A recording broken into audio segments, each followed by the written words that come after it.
En l'an 2121 de l'ère du désert, la civilisation humaine fut presque entièrement détruite par la pollution suite à une guerre nucléaire et ne s'en est pas encore remise.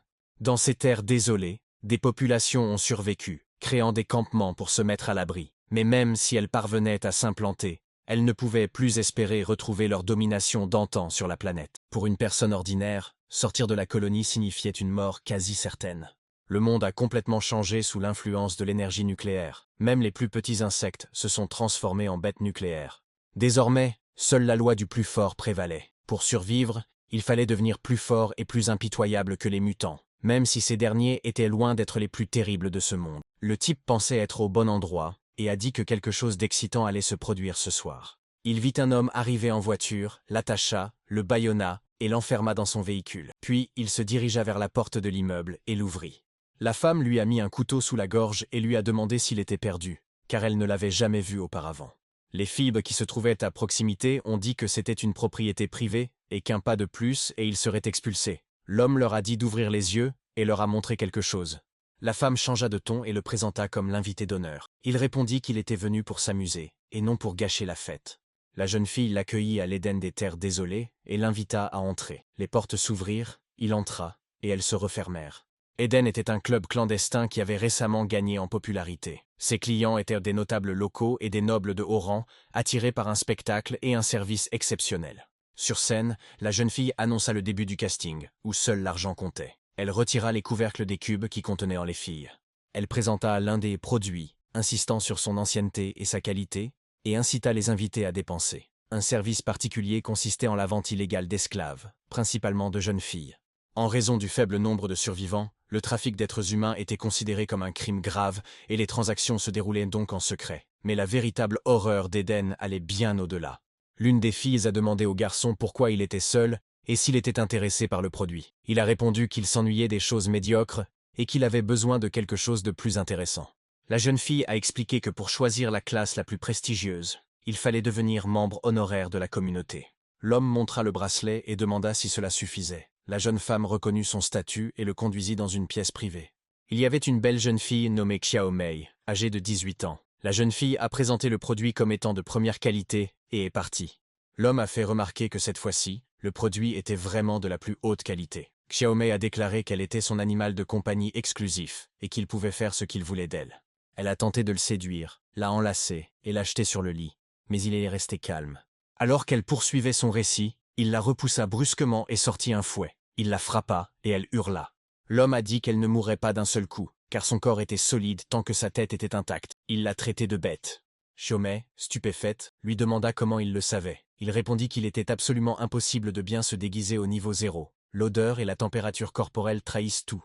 Elle tenta de s'approcher à nouveau, mais ses mains se transformèrent en griffes. Il la gifla avec le fouet et la projeta au loin. Après cela, Xiaomei se transforma en une bête géante et exigea de savoir qui il était. L'homme a répondu qu'il était un simple charognard, chargé de les exterminer. Il lui suggéra d'appeler ses amis pour lui faire gagner du temps. Xiaomei émit un son étrange, pensant qu'elle ne pourrait pas y arriver seule. Quelques secondes plus tard, les autres femmes entrèrent dans la pièce. Elles demandèrent d'un ton moqueur ce qui n'allait pas et dirent qu'elles allaient aider. Xiaomei avait prévenu qu'il était un charognard. Les filles commencèrent à se transformer en animaux non identifiés et déclarèrent que les armes étaient inutiles contre lui. Ils disaient que les vieux chiffonniers ne pouvaient rien faire, et celui-ci a l'air inexpérimenté. Ils décidèrent d'agir ensemble, persuadés que même un charognard de haut niveau ne pourrait leur résister. Ils l'attaquèrent et lui crièrent de mourir. L'homme a répondu que cela lui faciliterait la tâche s'ils attaquaient ensemble. L'homme a utilisé une force inhabituelle et a électrocuté toutes les femmes présentes. L'une d'elles, sous le choc, lui demanda s'il pouvait utiliser ses pouvoirs et laissa entendre qu'il n'était pas un simple récupérateur, mais une personne nouvelle, se reprochant sa négligence.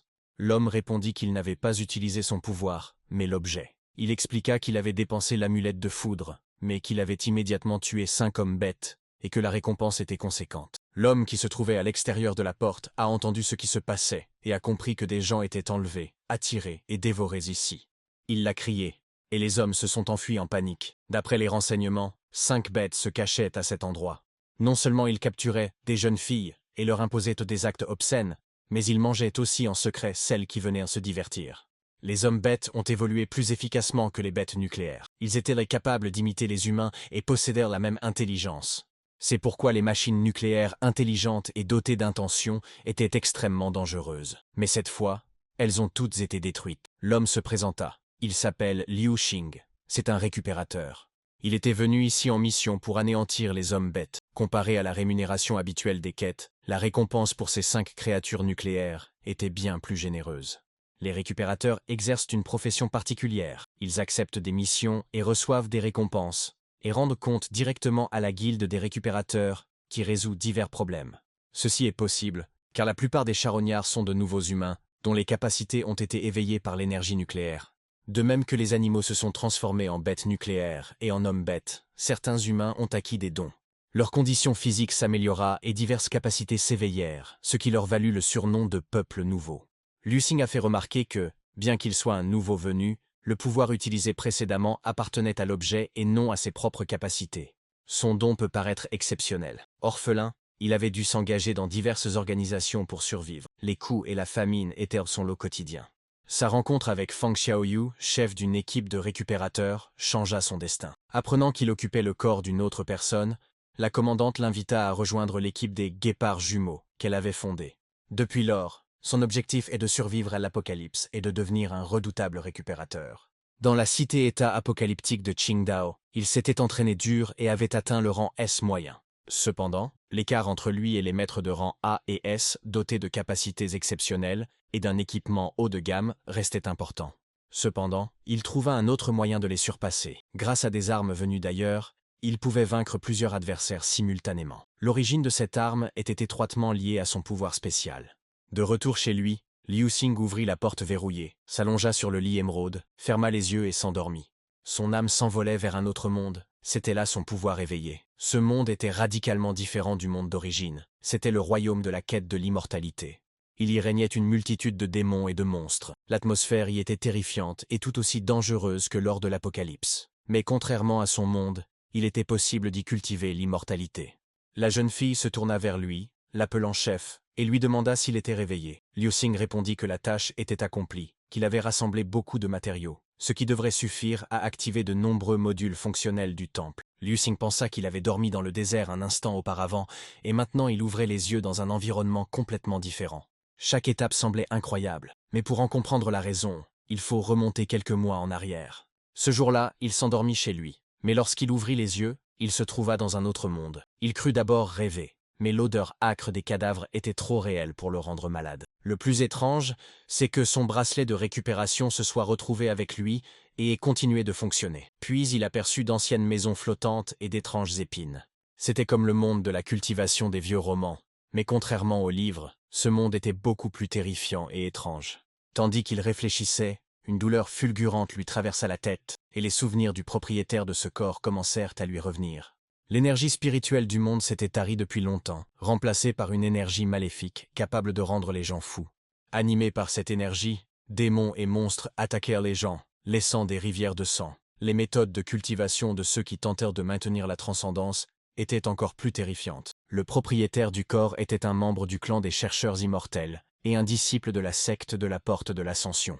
Comme tous les autres élèves, il déterrait des trésors chaque jour. C'était sa seule valeur et son unique moyen de survie. C'étaient des gens ordinaires, incapables de résister aux cultivateurs et contraints de se soumettre. Le chef de la secte de la Porte de l'Ascension était considéré comme un juste protecteur de la terre. Mais en réalité, il traitait ses disciples comme du bétail, les utilisant pour son propre développement. Sous son emprise, les étudiants s'arrachèrent leur âme pour le bien de sa cultivation. Il appelait cela une bénédiction. Ceux qui y étaient mais peu prédisposés étaient utilisés comme consommables alchimiques pour créer des pilules d'ascension dorées à partir de leur chair et de leur sang. Nombreux furent ceux qui périrent lors des sacrifices, leurs corps abandonnés dans le désert. Parler de justice n'était qu'un prétexte. Liu Xing comprit qu'il avait pris la place de l'âme d'un autre. La douleur s'intensifia et de nouveaux souvenirs surgirent. La voix du grand-père du propriétaire du corps retentit. Il affirmait que le monde était autrefois rempli de maîtres capables de monter jusqu'aux cieux et de vivre aussi longtemps que les cieux et la terre. Les dévots du Mahayana étaient innombrables. Même les démons étaient désireux de s'engager sur la voie de la vertu. Les grands dieux et démons se réunirent au sein de la secte du ciel et de la terre, où ils créèrent une technique inégalée pour la culture conjointe des immortels et des démons. Le monde était paisible. Mais l'énergie spirituelle disparut soudainement. le ciel et la terre se déchirèrent, et la tribulation céleste survint. Des maîtres de haut rang moururent, leurs méridiens se retournèrent. Les quelques survivants s'échappèrent. Afin de préserver la secte, le chef de l'époque eut recours à une technique interdite. Elle protégeait la vallée de l'aspiration à l'immortalité, mais la secte demeura enfouie profondément sous terre pendant des dizaines de milliers d'années. On prédisait qu'un jour quelqu'un réveillerait ses racines spirituelles. Cependant, après la disparition de l'énergie spirituelle, l'énergie maléfique s'est répandue. Les méthodes de perfectionnement et de guidance ont quasiment disparu. Il ne restait plus qu'un groupe de soi-disant cultivateurs qui étaient en réalité devenus des démons utilisant l'énergie du mal et dévorant les âmes et le sang des mortels. Le clan des propriétaires de corps était la dernière branche de la secte Ciel et Terre. Mon grand-père m'a demandé de la réveiller et d'empêcher les démons de continuer à semer le chaos. Liu Xing réalisa que ce monde n'était pas moins cruel que l'Apocalypse. Grand-père a laissé des instructions. Les ruines de la secte sont souterraines. Vous devez suivre la direction indiquée. Prendre un bracelet en jade argenté. Produire un son en frappant 3 fois avec un coup long et 2 coups courts. Puis lancer un sort pour ouvrir l'entrée. En explorant les environs, Liu Xing réalisa que l'endroit où il s'était réveillé, avec son amas de cadavres, correspondait le mieux à la description. Le bracelet du récupérateur a soudainement enregistré une puissante réaction d'énergie nucléaire profondément sous terre. Il fut surpris de constater que le bracelet fonctionnait également ici. Le bracelet en jade argenté se mit lui aussi à réagir, pointant vers le fond du puits. Il commença sa descente, parcourant des dizaines de milliers de pas. Le QI maléfique rendait ses mouvements difficiles. Finalement, il atteignit la source du signal. Un trou noir. Un immense squelette en sortit. Liu Xing se souvint des instructions et créa le bon rythme de frappe, le répéta 3 fois, puis récita une incantation. Le squelette se brisa en de nombreux petits morceaux. Des flammes bleues jaillirent, et bientôt un portail s'ouvrit. Liu Xing comprit que le monstre était le gardien de l'entrée de la secte, et que le bracelet de jade argenté en était la clé. Liu Xing franchit le portail et se retrouva dans un monde totalement différent. Il pensa que, malgré ses lectures antérieures de romans de cultivation, la réalité était bien plus choquante qu'il ne l'avait imaginé. Soudain, le bracelet en jade argenté se mit à vibrer. Liu Xing se demanda ce qui se passait, et l'instant d'après, une petite fille volante apparut devant lui. Elle a dit que le chef de la secte était enfin arrivé, que le petit être céleste l'avait attendu et que la secte du ciel et de la terre était sauvée.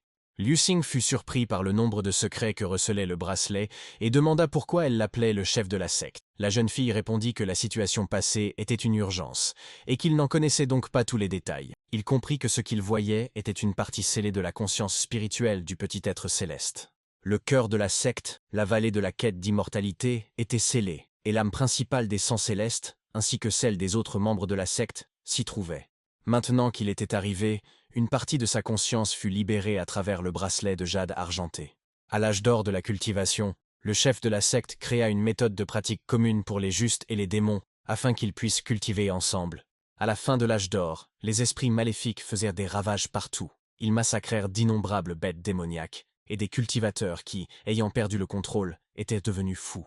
La survie des mortels était en jeu, et les cultivateurs ordinaires ne pouvaient résister.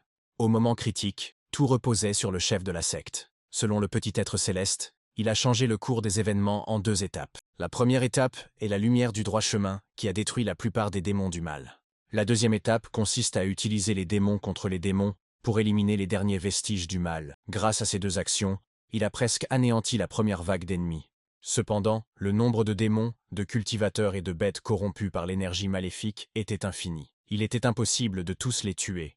En conséquence, le chef de la secte a eu recours à l'ultime solution, sceller la vallée de l'aspiration à l'immortalité. Il sacrifia son âme et son sang pour activer le champ de défense. Le cœur de la vallée fut scellé sous terre, et les âmes des disciples sombrèrent dans un profond sommeil. Cela laissa subsister une lueur d'espoir pour les futurs membres de la secte. L'ancêtre du propriétaire du corps était en mission et n'a pu revenir à temps. C'est à lui que la tête a donné des instructions.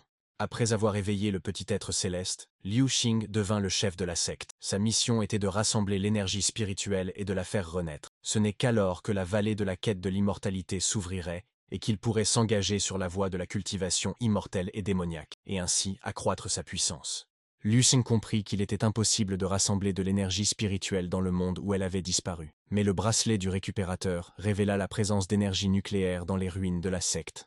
Cela l'amena à croire que l'énergie nucléaire et l'énergie spirituelle étaient interchangeables. Si l'on ramenait l'énergie nucléaire de ce monde désolé, on pourrait réveiller la secte. La meilleure source est constituée par les cristaux nucléaires, formés dans les corps des animaux nucléaires après une forte contamination. Il se demandait comment rentrer. La jeune fille lui demanda ce qui s'était passé. Il répondit qu'il était fatigué et qu'il n'avait pas dormi depuis longtemps, et demanda un endroit où se reposer. Elle accepta et promit de veiller à son sommeil. Détendu pour la première fois depuis son arrivée, il s'endormit. Lorsque Liu Xing se réveilla, il se retrouva dans son monde désertique, et le bracelet de jade argenté était toujours à son poignet. Il en a tiré 2 conclusions. Premièrement, il peut voyager entre les mondes dans un rêve. Deuxièmement, il peut transférer les objets qu'il touche. Le fait que les 2 bracelets aient bougé signifiait qu'il pourrait peut-être aussi transférer les cristaux nucléaires dans le monde de la culture. L'intuition de Liu Xing fut rapidement confirmée. Il brandit un cristal nucléaire et demanda si on pouvait l'utiliser.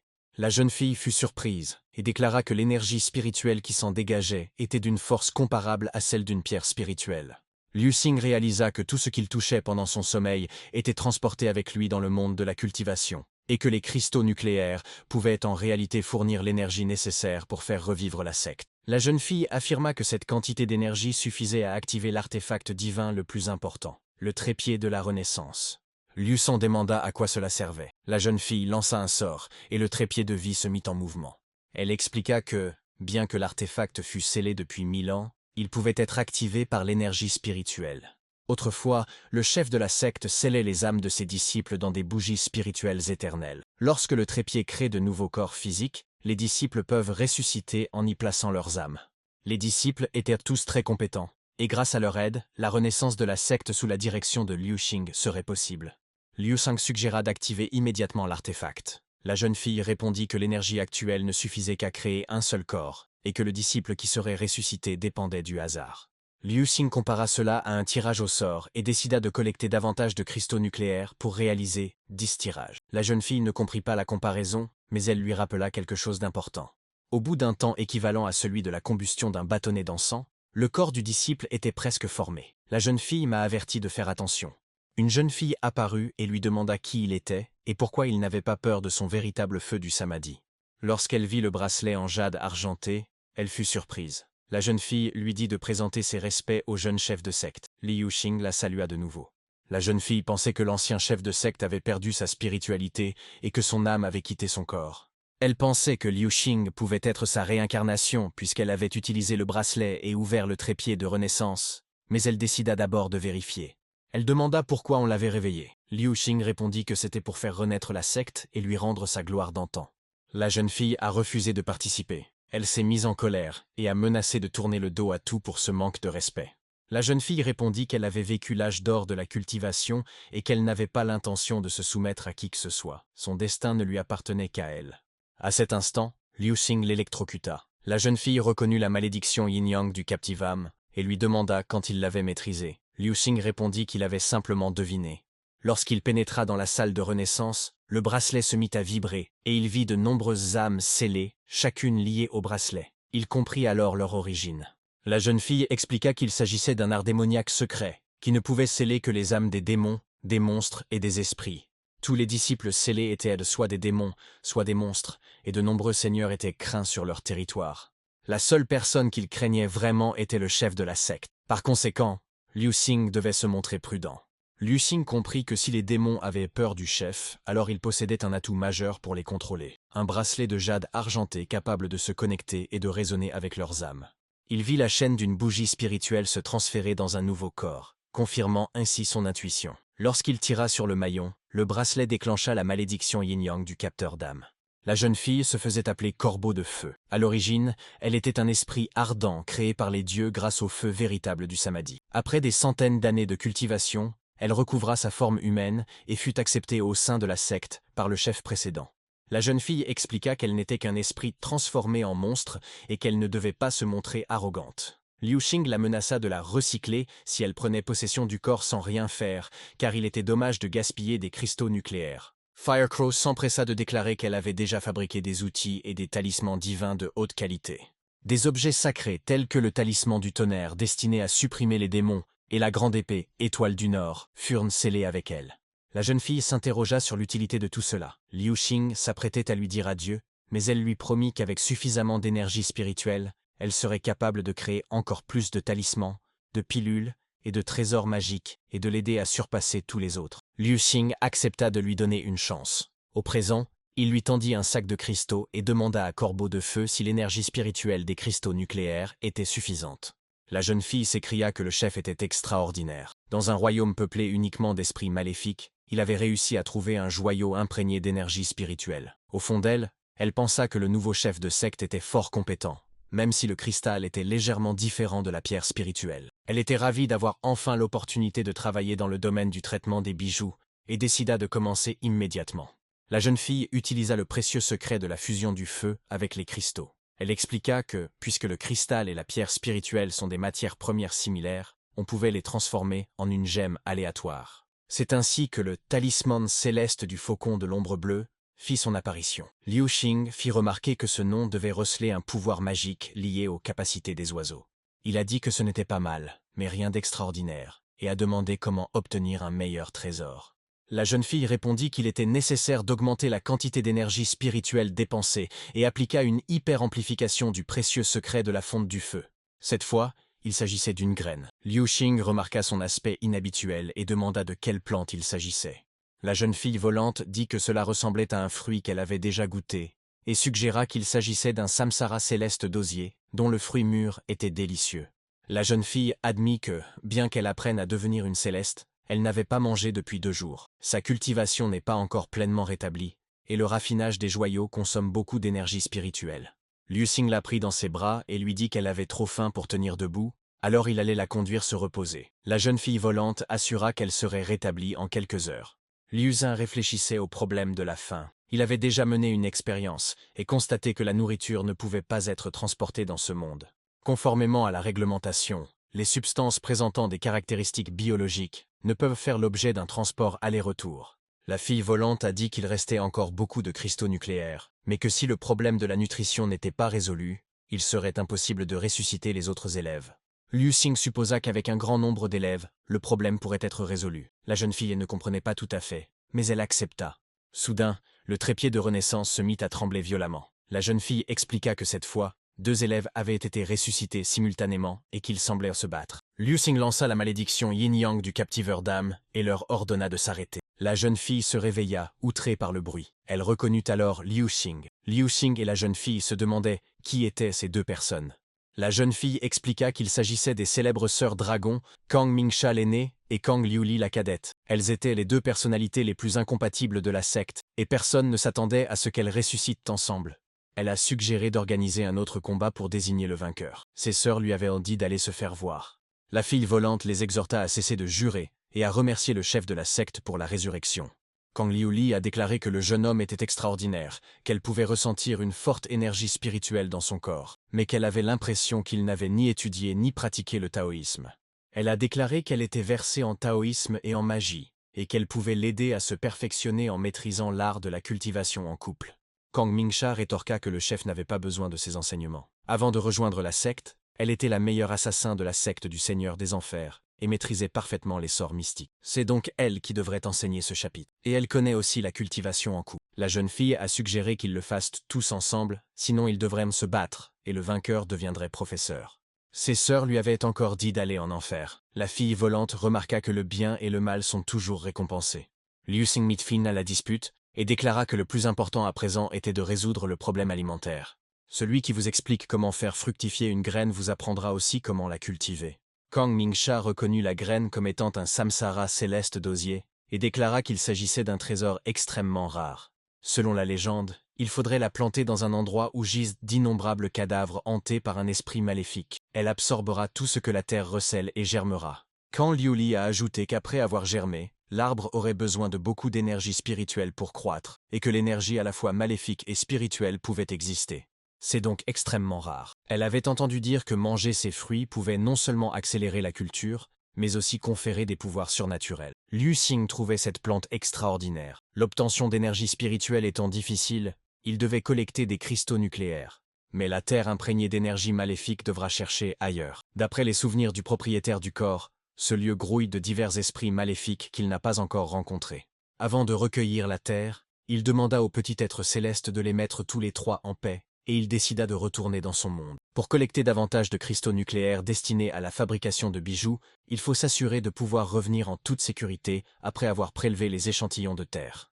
Liu Xing s'était endormi et s'était réveillé dans un monde différent. Il avait remarqué un message du commandant. « Petit chenapan, pourquoi ne me rappelles-tu pas? Viens vite, j'ai quelque chose de bien pour toi. » Liu Xing arriva au bâtiment des récupérateurs. Il se souvint que le commandant l'avait appelé à plusieurs reprises. Il était surpris et inquiet de ce qui avait pu se passer. La porte reconnut son visage, et soudain, une pluie de projectiles s'abattit sur lui. « Liu Xing » s'écria le commandant, tentant de comprendre ce qui se passait, s'exclama-t-il. La commandante Fang Xiaoyu était allongée sur le canapé. Des ordures jonchèrent le sol tout autour d'elle. Surprise de voir Liu Xing, elle lui demanda ce qu'il faisait là. Liu Xing lui demanda s'il avait une tâche à accomplir. Fang Xiaoyu se souvint qu'elle avait récemment reçu une importante commande. Elle expliqua qu'elle était toujours très occupée et lui offrit donc l'occasion de s'exercer. Elle a ajouté que la quête 2 étoiles de la guilde des charognards était bien rémunérée. La récompense sera partagée entre 70 et 30. Liu Xingla remercia de sa confiance et de son attention. Mais il s'inquiétait de l'absence d'autres membres de l'équipe et craignait de ne pas pouvoir mener à bien seul une mission de cette envergure. Fang Xiaoyu le rassura. Elle affirma qu'elle était la membre la plus forte de l'équipe de rang S et qu'elle pouvait gérer la situation. Il n'avait qu'à acquiescer. Liu Xing a déclaré vouloir passer au niveau supérieur en combat. Fang Xiaoyu a approuvé sa décision et lui a demandé d'accomplir sa mission. Il lui a demandé si elle accepterait de financer l'équipement. Fang Xiaoyu a refusé, expliquant que sa nouvelle force était due à un physique surhumain, ne nécessitant aucun équipement. Liu Xing se souvenait que le salaire mensuel de la guilde des récupérateurs était élevé, il a donc proposé du matériel. Fang Xiaoyu a ri et a déclaré qu'elle dépensait plus d'argent en jeux et consoles qu'en équipement.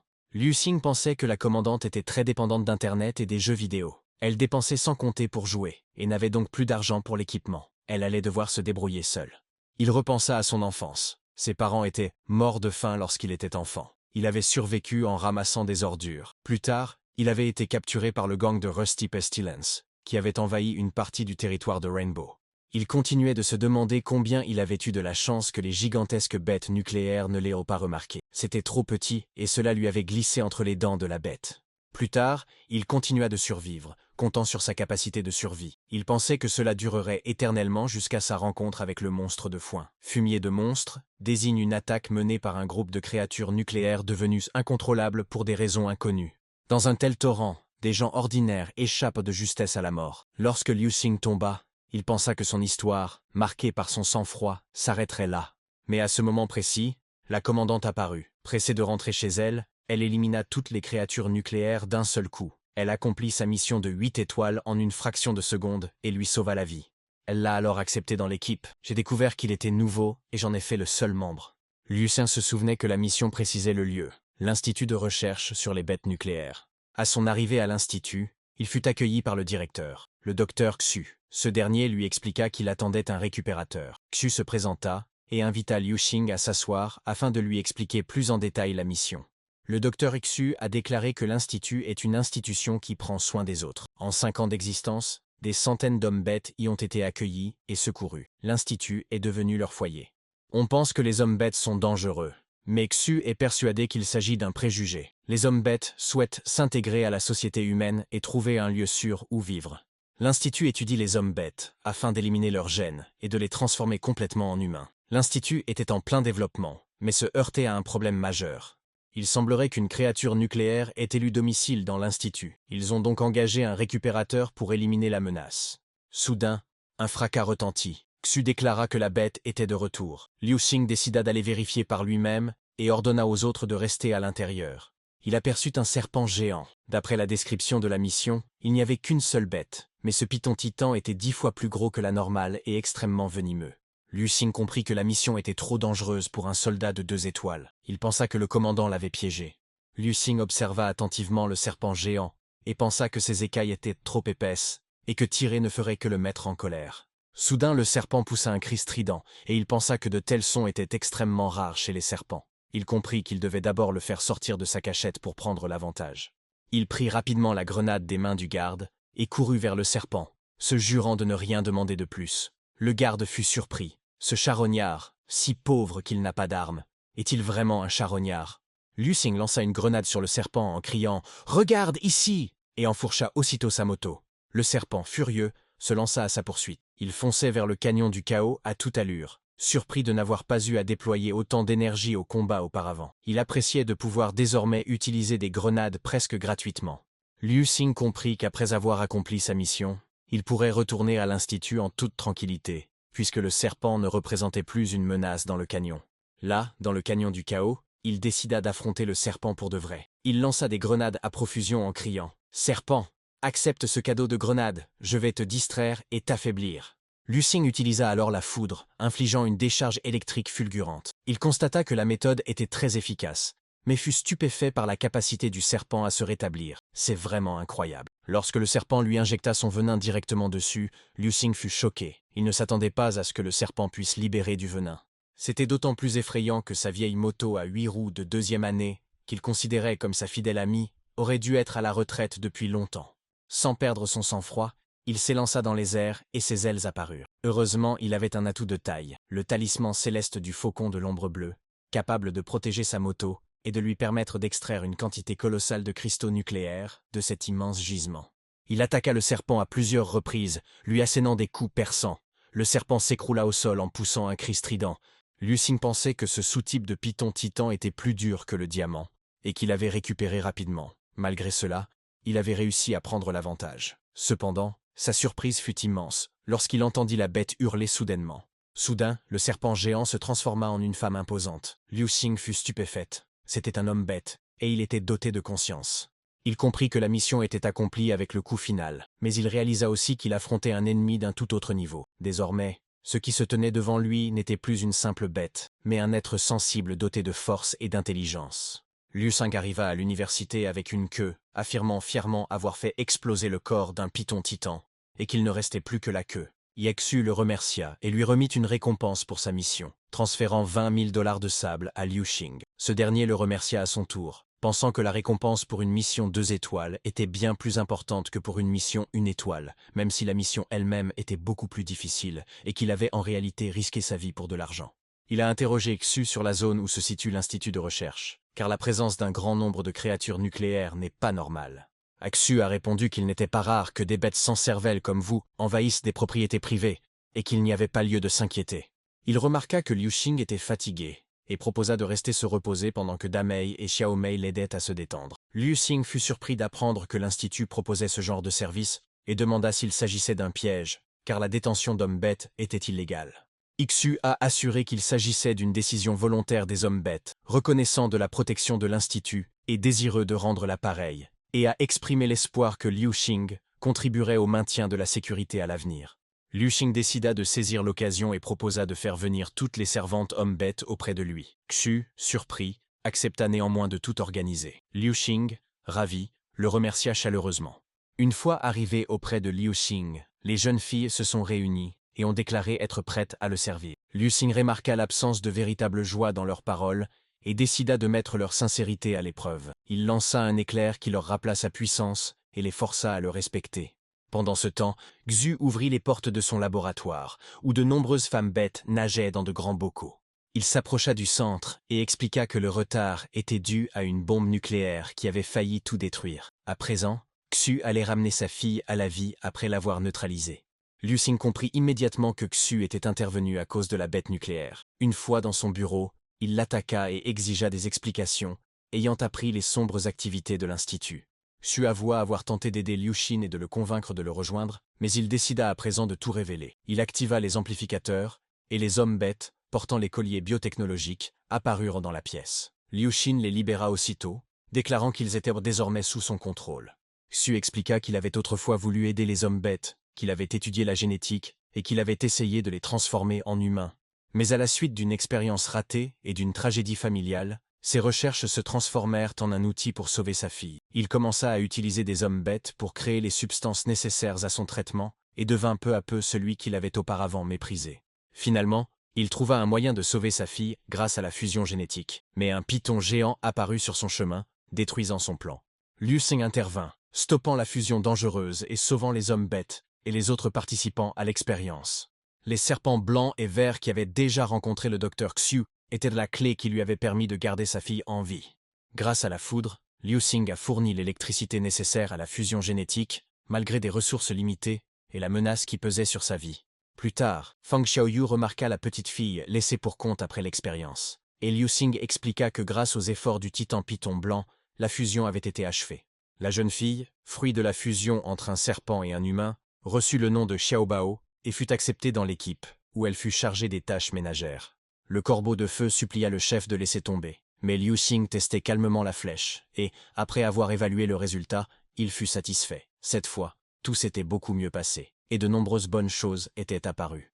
La corneille, respirant à peine, se plaignit d'avoir enduré 5 respirations consécutives en une seule, et ne pouvait plus continuer.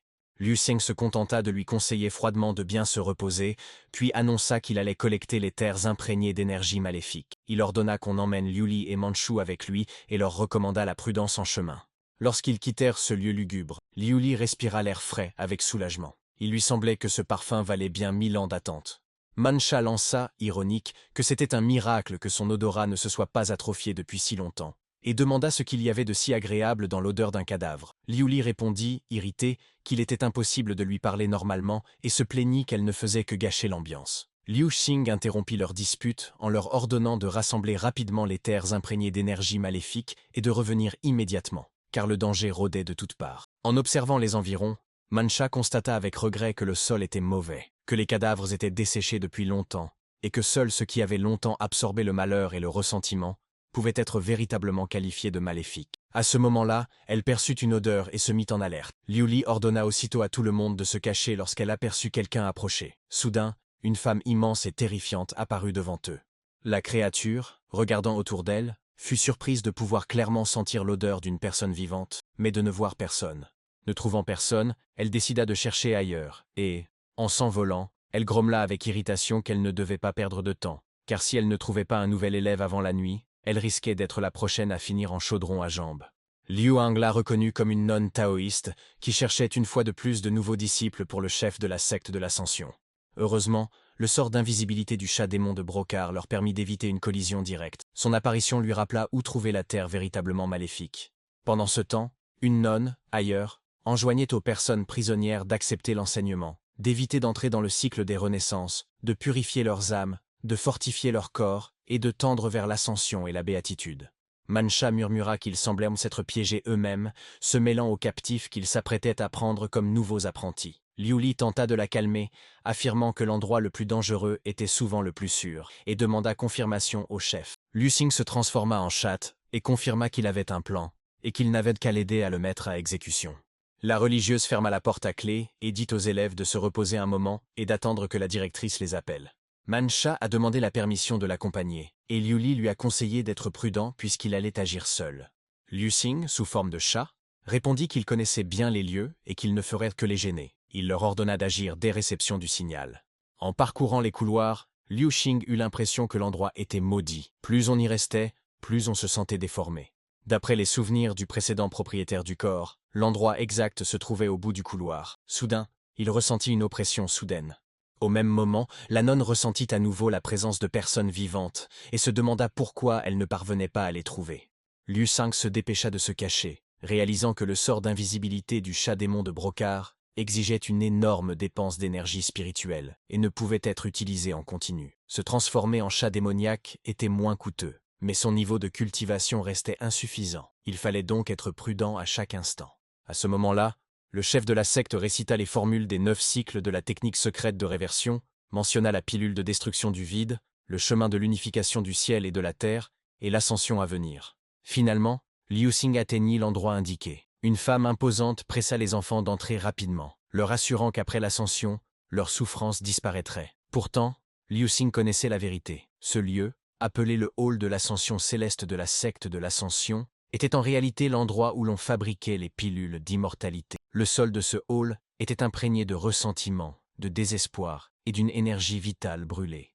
Sous ses yeux se dressait une fournaise où étaient sacrifiées les âmes humaines, et il était désormais convaincu que tout l'enseignement de l'Ascension n'était qu'un prétexte pour un rituel monstrueux. Liu Xing, qui se trouvait près du four, sentit une flamme inquiétante qui mêlait étrangement feu et glace. La température intérieure semblait glaciale, mais son corps le brûlait comme un fer rouge. Il savait que s'il restait plus longtemps, il serait complètement épuisé. Heureusement, il avait déjà accumulé suffisamment de terrain imprégné d'énergie maléfique. Soudain, son corps commença à s'élever. Il ne comprit pas immédiatement pourquoi il s'était envolé, puisque la fournaise, comme il le savait, n'était censée affecter que les âmes humaines. La prise de conscience fut rapide. Son énergie spirituelle ne suffisait plus à maintenir la forme du chat démon de Brocard. Son corps commença à reprendre sa forme originelle, et à cet instant, il ressentit une force d'absorption d'une puissance inouïe. Si les choses continuaient ainsi, le fourneau sacrificiel du sang humain le recyclerait comme tous les autres. Alors qu'il cherchait désespérément une issue, un esprit s'éleva soudain vers lui. Liu Xing fut surpris de pouvoir voir les âmes et comprit que c'était probablement l'un des pouvoirs du chat-démon de Brocard.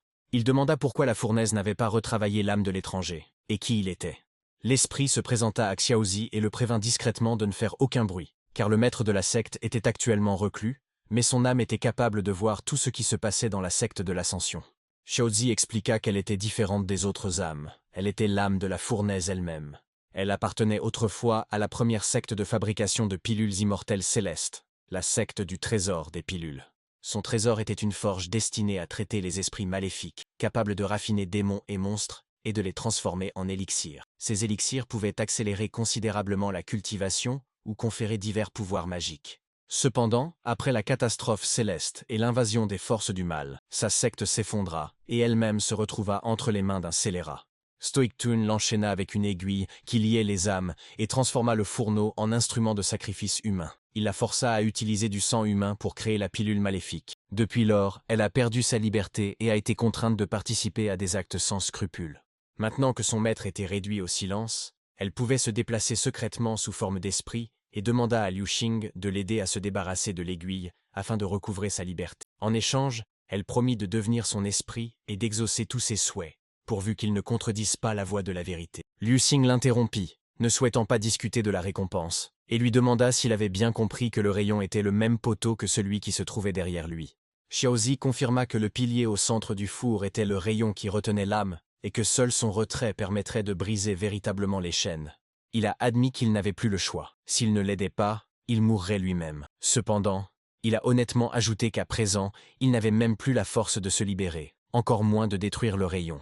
Xiaozi promit de l'aider, mais prévint qu'elle ne pouvait pas encore le laisser partir, sinon l'aiguille le ramènerait à l'intérieur. Liu Xing décida alors d'agir. Il utilisa l'épée de feu de libération Tianzhen, puis le fouet mantra, et commença à frapper le pilier à l'intérieur de la fournaise.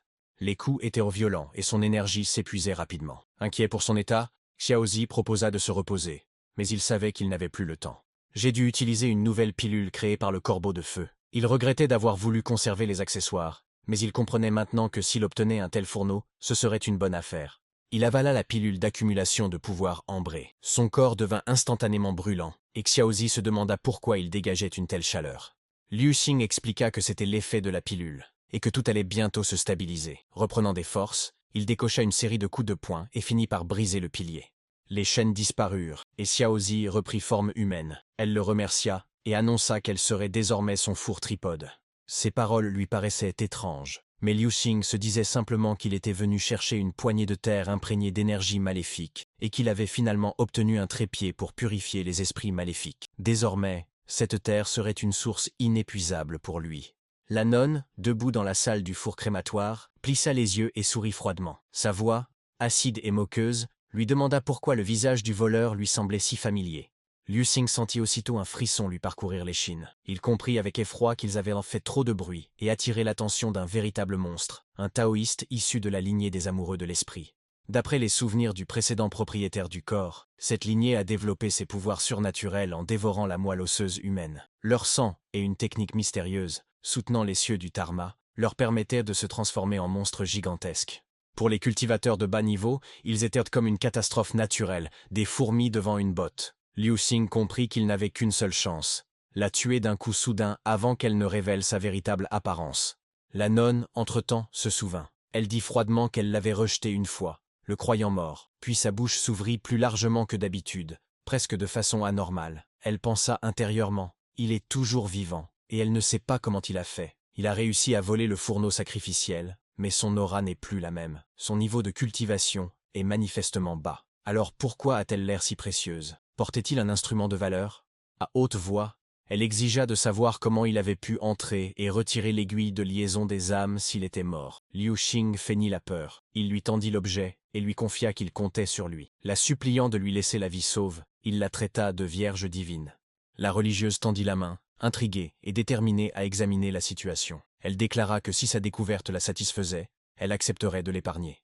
Et au moment précis où son attention était pleinement concentrée sur le sujet, Liu Xing concentra le reste de son pouvoir spirituel dans son poing et frappa. Le choc fut si violent que son corps fut projeté en arrière et sa tête se détacha de son cou. Un étrange fragment doré tomba au sol. Liu Xing demanda, surprise, ce que c'était. Xiaozi expliqua que c'était le cœur même de l'amant du cerveau, l'os d'or qui renferme toute la cultivation de la créature, une valeur inestimable. Liu Xing comprit qu'il avait reçu ce trésor presque sans contrepartie, mais il ne savait pas comment l'utiliser. Xiaozi me demanda de le lui donner. Après un instant d'hésitation, il accepta. Il pensait que l'effet de la pilule d'accumulation de pouvoir était terminé, mais non seulement il obtint le territoire maléfique, mais il gagna aussi un trophée inattendu. Ne sois pas gourmand. Il reprit forme de chat. Son énergie spirituelle s'était un peu rétablie, et il était bien plus pratique de se déplacer sous cette forme. Je devais retourner auprès de Liu Li et Mancha au plus vite. Mais la tête tranchée ne mourut pas. Se transformant en mouche, elle siffla de rage, affirmant qu'il lui avait volé ce qu'elle avait de plus précieux. Elle devait absolument trouver un nouveau corps, sinon la fin était inévitable. Mancha, irrité, se demandait comment on pouvait dormir dans un endroit où la mort pouvait survenir à tout instant. Le fait que la tête ne soit toujours pas revenue l'inquiétait. Soudain, elle aperçut une mouche et grommela, furieuse, d'où elle venait. Une mouche se posa sur le visage de Liu Li endormi et lui murmura qu'elle était belle. Mancha chassa la mouche d'un coup sec. Liu Li se réveilla mécontente, disant qu'elle avait si bien dormi. À ce moment-là, le sol trembla. Mancha pensa que la chef était peut-être en difficulté et que la bagarre avait déjà commencé. Liu Li remarqua que Mancha agissait étrangement, mais elle lui dit de se calmer, sinon elle serait découverte. À ce moment-là, Liu Xing revint sous la forme d'un chat et annonça que le terrain était à sa disposition. Il devait se rendre d'urgence à la sortie.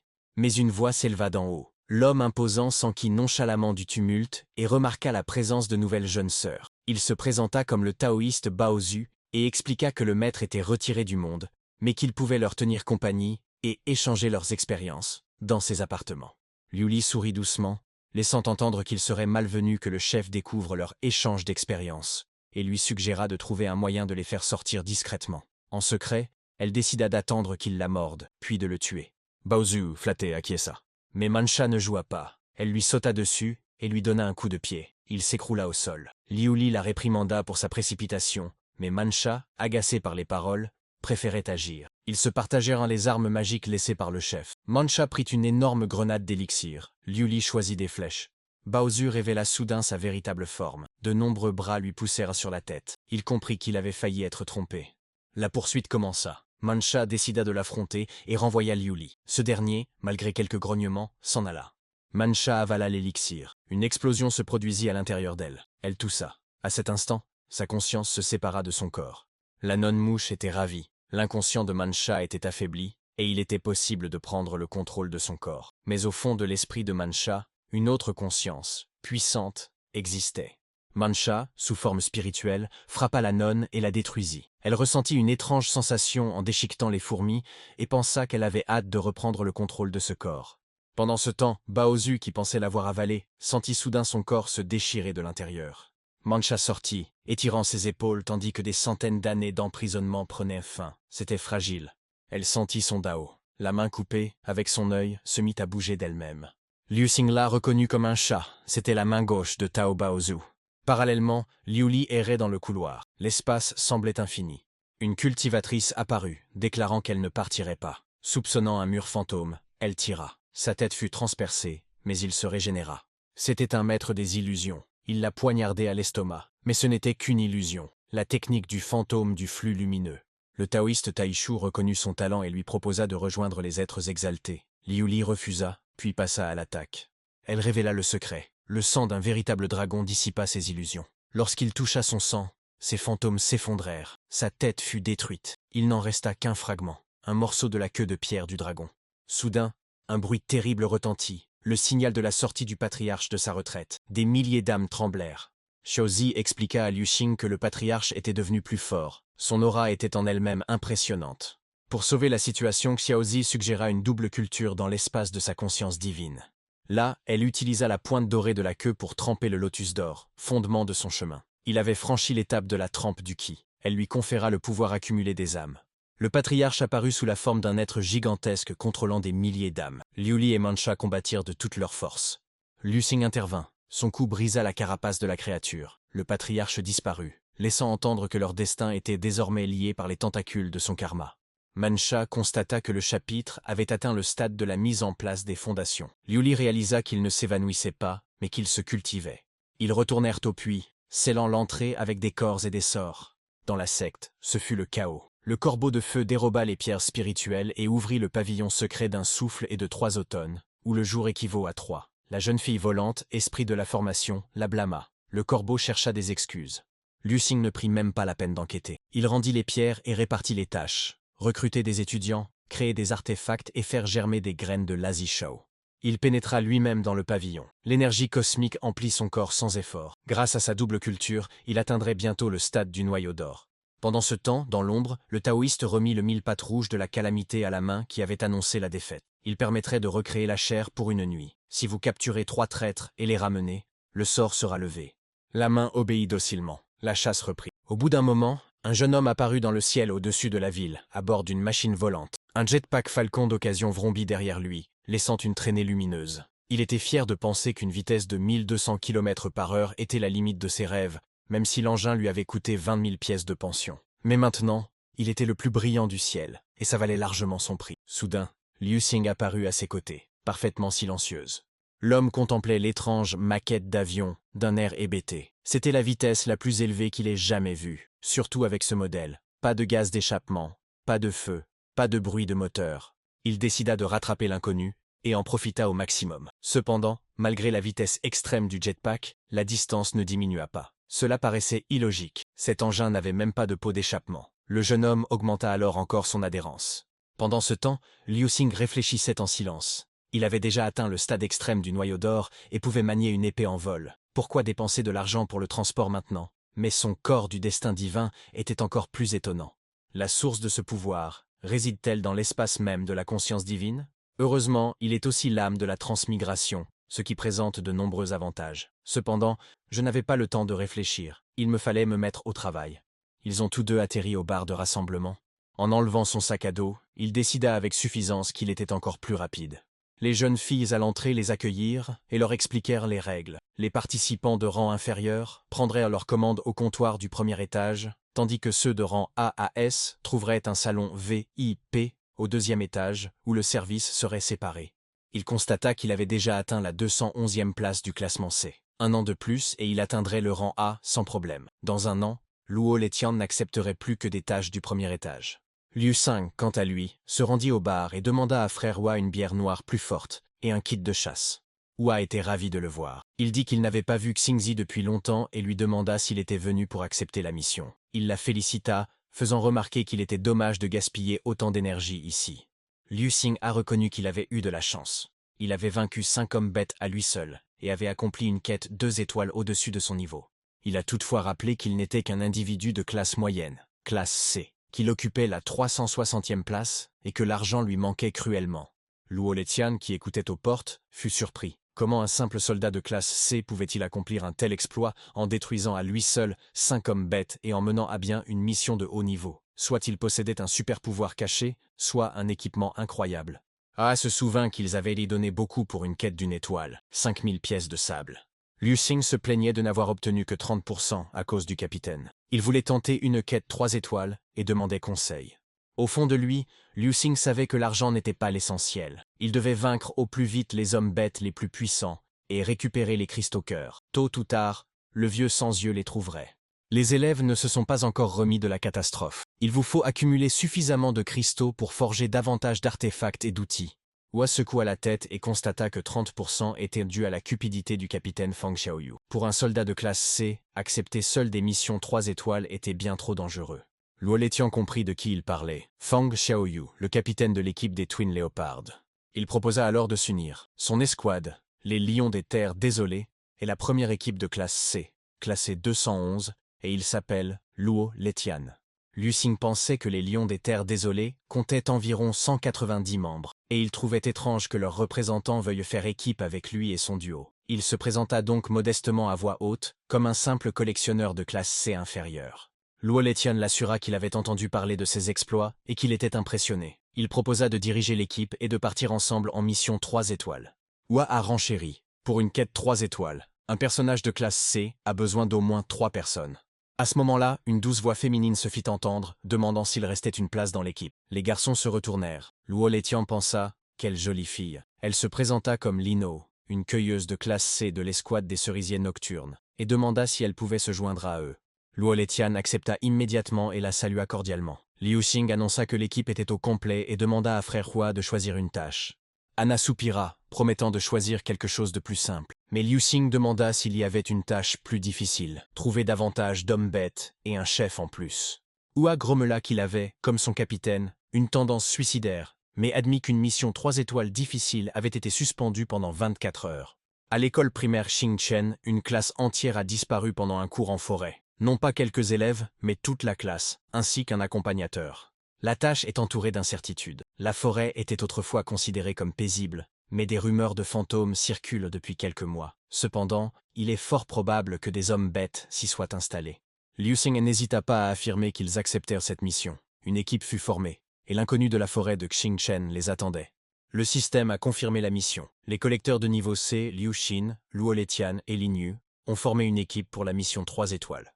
Luo Letian l'avertit aussitôt que la mission était très dangereuse, surtout pour une fille, et qu'il fallait donc procéder avec prudence. Liu Xing le rassura en lui disant qu'il n'y aurait aucun danger tant qu'il serait là, et Frère Hua lui assura qu'il n'y avait absolument aucun fantôme dans les parages. Liu Xing se dit que si des fantômes apparaissaient, son épée à 2 mains serait capable de les vaincre. Ce serait une véritable épreuve de force pour lui. Hua a expliqué la situation en détail. Les enfants avaient disparu au cours des dernières 24 heures, et il était fort probable qu'il leur soit arrivé quelque chose. Il ne restait que 12 heures pour les secourir. Il a décrit 3 itinéraires possibles. Le premier est rapide, mais extrêmement dangereux. Traverser l'abîme de sable éternel et la mer dévorante, pleine de pièges mortels. La deuxième option consiste à traverser le canyon Hausa et les ruines d'Animal Bones, où les attendent pillards et créatures surpuissantes. La troisième option est un contournement plus sûr de la ceinture extérieure du désert, mais elle prendra plus de 10 heures et les retardera considérablement. Lin Yu y réfléchit et proposa sa propre solution, inhabituelle et risquée. Après un moment, tenant une crevette glacée dans ses mains, elle lança en souriant « Xiaolan, je t'apporte tes crevettes glacées préférées, viens vite ». À ce moment-là, une baleine gigantesque apparut comme par magie. Liu Xing, surpris, s'écria « Lin Yu m'a expliqué qu'à en juger par sa taille, ce n'est qu'un bébé baleine étoilé ». Liu Xing était ravi. Il savait qu'il s'agissait de l'une des bêtes nucléaires flottantes les plus rapides. Luo Letian songea au prix exorbitant d'une telle créature, et se demanda d'où provenaient les ressources de la jeune fille. Il suggéra qu'il pourrait s'agir de la riche femme légendaire dont on parlait.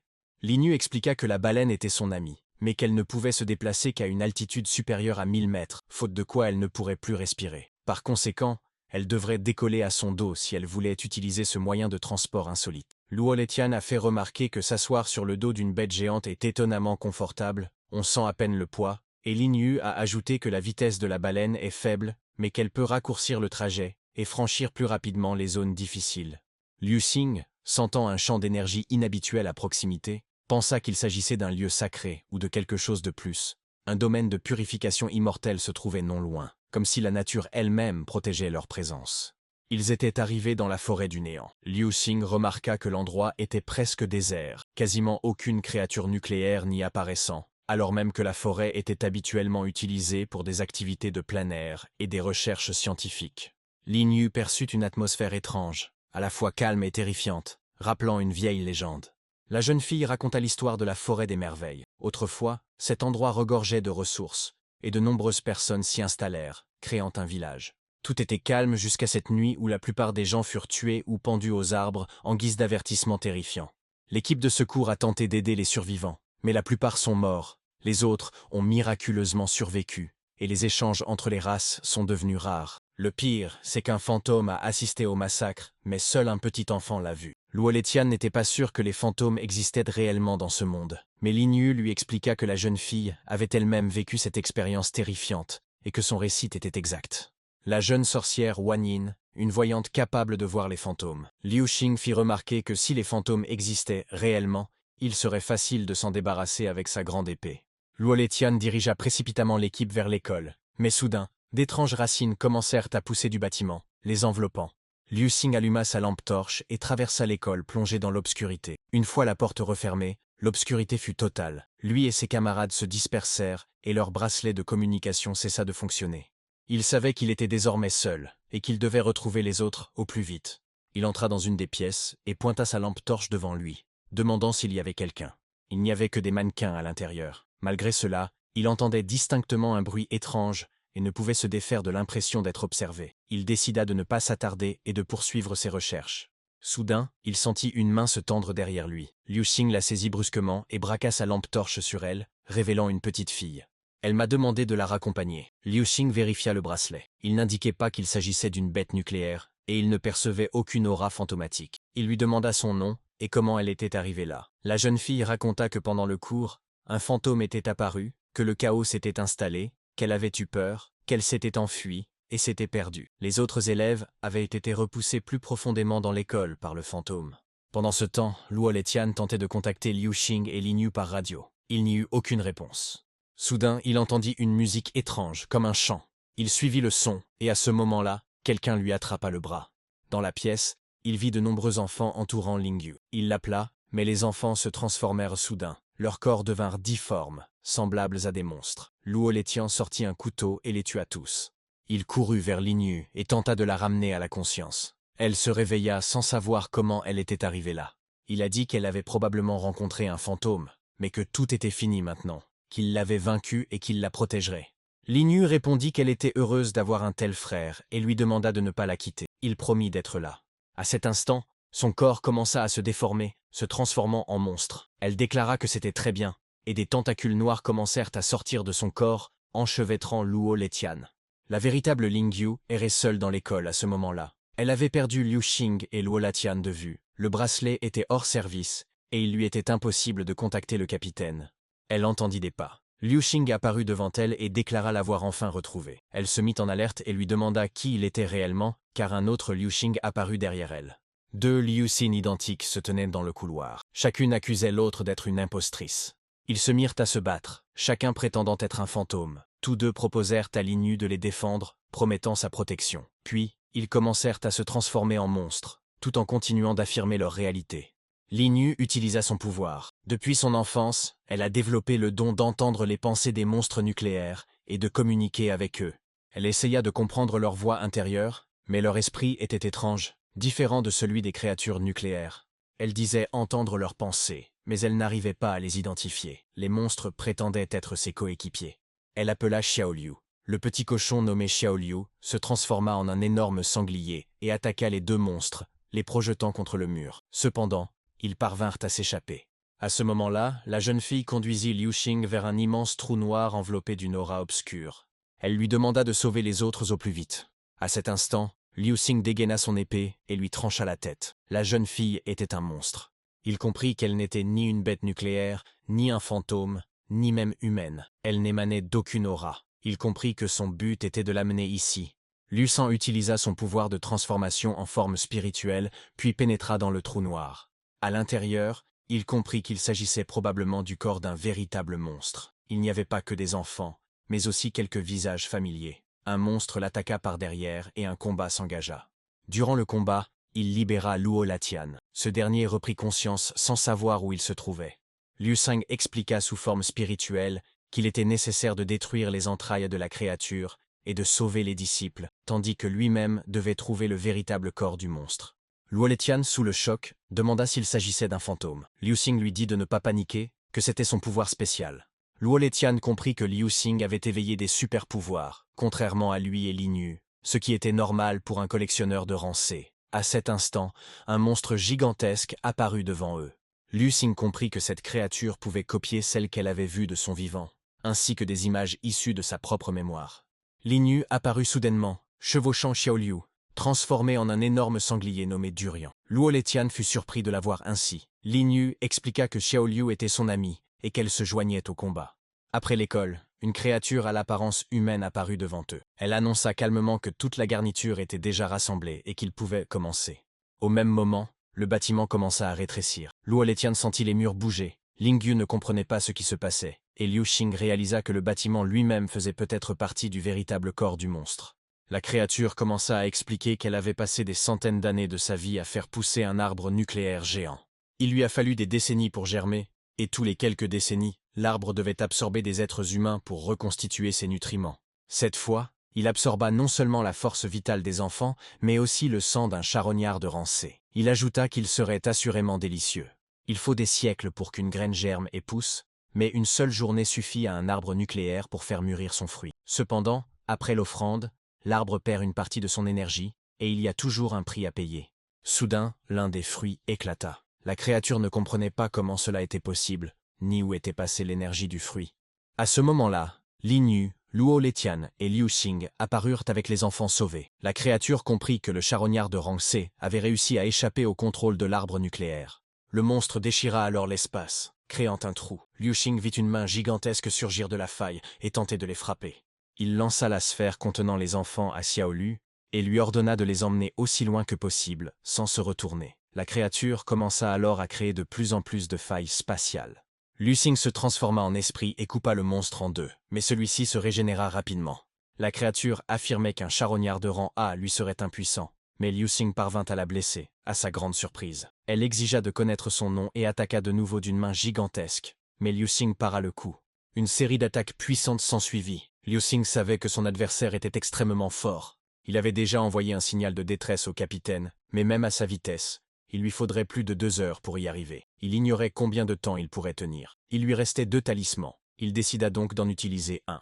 Après avoir activé le talisman, une armure de combat apparut sur lui. La créature, surprise de se transformer elle aussi, lui proposa de continuer la partie. De ses mains gigantesques, il déchaîna une pluie de coups. Liu Xing esquiva et attaqua. Le monstre, conscient de sa rapidité, forgea sa propre lame. Un duel à l'arme blanche s'engagea. Liu Xing trancha la créature en deux, à la vitesse de l'éclair. Le monstre fut surpris de constater que sa forme métallique n'était pas plus résistante. Liu Xing comprit que l'effet du talisman était limité. Il durerait jusqu'à ce qu'il s'épuise complètement. Il fallait en finir rapidement. Il lança quelques coups de poing supplémentaires. La créature admit avoir sous-estimé sa force, mais supposa que sa puissance avait simplement augmenté soudainement. Liu Xing savait que les capacités de son adversaire étaient extrêmement dangereuses.